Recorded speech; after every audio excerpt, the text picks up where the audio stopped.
Let's talk trash.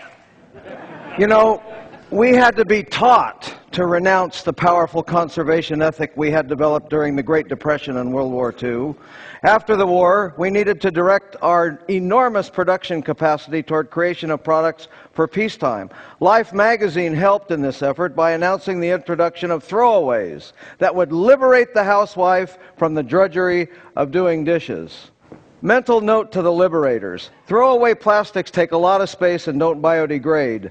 Only we humans make waste that nature can't digest. Plastics are also hard to recycle. A teacher told me how to express the under 5% of total plastics recovered in our waste stream. It's diddly point squat. That's the percentage we recycle. Now, melting point has a lot to do with this. Plastic is not purified by the remelting process like glass and metal. It begins to melt below the boiling point of water and does not drive off oily contaminants, for which it is a sponge. Half of each year's 100 billion pounds of thermoplastic pellets will be made into fast-track trash. A large, unruly fraction of our trash will flow down rivers to the sea. Here is the accumulation at Ballona Creek next to the LA airport. And here is the flotsam near California State University Long Beach and the desal plant we visited yesterday. In spite of deposit fees, much of this trash leading out to the sea will be plastic beverage bottles. We use 2 million of them in the United States every 5 minutes, here imaged by TED presenter Chris Jordan, who artfully documents mass consumption and zooms in for more detail. Here is a remote island repository for bottles off the coast of Baja California. Isla San Roque is an uninhabited bird rookery off Baja's sparsely populated central coast. Notice that the bottles here have caps on them. Bottles made of polyethylene terephthalate, PET, will sink in seawater and not make it this far from civilization. Also, the caps are produced in separate factories from a different plastic, polypropylene. They will float in seawater, but unfortunately do not get recycled under the bottle bills. Let's trace the journey of the millions of caps that make it to sea solo. After a year, the ones from Japan are heading straight across the Pacific, while ours get caught in the California current and first head down to the latitude of Cabo San Lucas. After 10 years, a lot of the Japanese caps are in what we call the Eastern Garbage Patch, while ours litter the Philippines.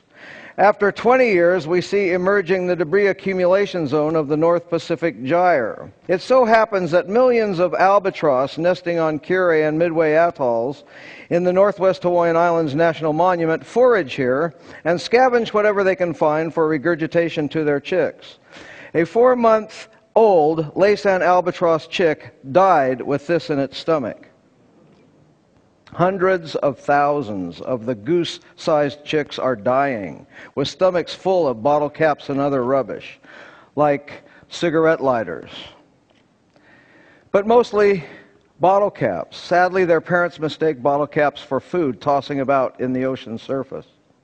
The retainer rings for the caps also have consequences for aquatic animals. This is Mae West, still alive at a zookeeper's home in New Orleans.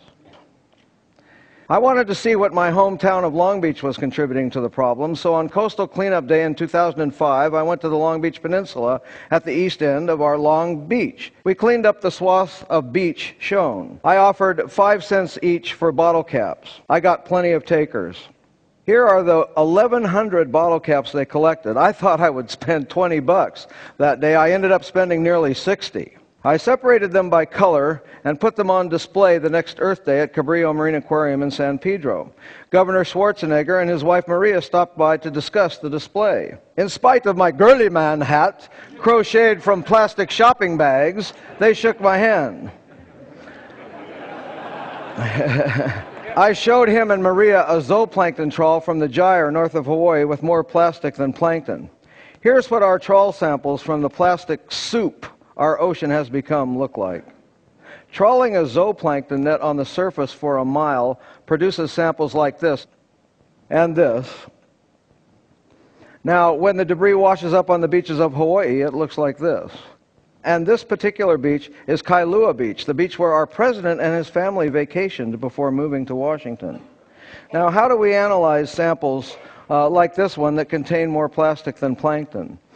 We sort the plastic fragments into different size classes from 5 millimeters to 1/3 of a millimeter. Small bits of plastic concentrate persistent organic pollutants up to 1,000,000 times their levels in the surrounding seawater. We wanted to see if the most common fish in the deep ocean at the base of the food chain was ingesting these poison pills. We did hundreds of necropsies, and over 1/3 had polluted plastic fragments in their stomachs. The record holder, only 2.5 inches long, had 84 pieces in its tiny stomach. Now, you can buy certified organic produce, but no fishmonger on earth can sell you a certified organic wild-caught fish. This is the legacy we are leaving to future generations. The throwaway society cannot be contained. It has gone global. We simply cannot store and maintain or recycle all our stuff. We have to throw it away. Now, the market can do a lot for us, but it can't fix the natural system in the ocean we've broken. All the king's horses and all the king's men will never gather up all the plastic and put the ocean back together again. The levels are increasing. The amount of packaging is increasing. The throwaway concept of living is proliferating, and it's showing up in the ocean. He offers no hope of cleaning it up. Straining the ocean for plastic would be beyond the budget of any country, and it might kill untold amounts of sea life in the process. The solution, Moore says, is to stop the plastic at its source.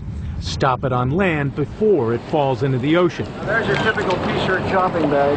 And in a plastic-wrapped and packaged world, he doesn't hold out much hope for that either. This is Brian Rooney for Nightline in Long Beach, California.